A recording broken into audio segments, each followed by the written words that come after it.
السلام علیکم viewers, drama serial مانی ساسوں میں آخرکار اینڈ ہونے والا ہے۔ اس کے لاسٹ ایپیسوڈ میں آپ دیکھیں گے کہ کیونکہ شائستہ کہہ رہی ہوتی ہے کہ میں عروج کو نیچے پھینک دوں گی، اور عروج اور مہرین منع کر رہے ہوتے ہیں کہ ایسا نہ کرنا، تو ادریس وہیں پہ پیپرز لے کے آتا ہے اور عروج سے کہتا ہے کہ ان پیپرز پر سائن کر کے سب پراپرٹی اور گھر میرے نام کر دو، اور پھر عروج کو کچھ بھی نہیں کہیں گے، سب پراپرٹی ہماری ہو جائے گی اور عروج تمہاری۔ پھر عروج بھی کہتی ہیں کہ ٹھیک ہے، کیونکہ مجھے پراپرٹی سے زیادہ اپنی بیٹی عزیز ہے اور میں کسی صورت اپنی بیٹی کو کھونا نہیں چاہتی، آپ لوگوں کو یہ پراپرٹی چاہیے تو ٹھیک ہے۔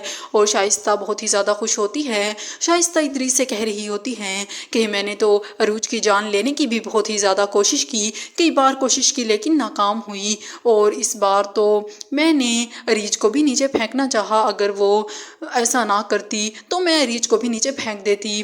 یہ سب کچھ سلمان سن رہا ہوتا ہے، شائستہ اور ادریس کو یہ بات معلوم نہیں ہوتی۔ پھر ادریس بھی شائستہ سے کہتا ہے ہاں تم نے تو یہ بھی نہیں سوچا کہ وہ سلمان کی بھی بیٹی ہے۔ پھر شائستہ کہتی ہے کہ میں نے تو کئی سال پہلے عروج کو بھی پھینک دیا تھا، اور میں نے تو سلمان کو بھی مہرین کے حوالے کر دیا تھا، صرف اور صرف اس جائیداد کے پیچھے، تاکہ یہ جائیداد مجھے مل سکے، لیکن تب تو مجھے نہیں ملی تھی، اب آخرکار یہ سب میرا ہونے جا رہا ہے۔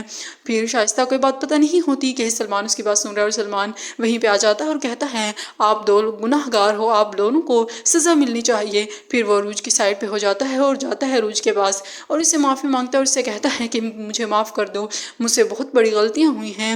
پھر عروج کہتی ہے کہ میں کسی صورت معاف نہیں کر سکتی۔ سلمان بار بار اسے معافی مانگ رہا ہوتا ہے، مہرین کیونکہ اسے بہت محبت کرتی ہے، اس سے تو سلمان پر ترس آ جاتا ہے، لیکن عروج یہ بات کہہ دیتی ہے کہ مجھے اب سلمان سے کوئی بھی امیدیں وابستہ نہیں ہیں، اسی لیے میں کوئی بھی واسطہ نہیں رکھنا چاہتی اور نہ ہی معاف کر سکتی ہوں۔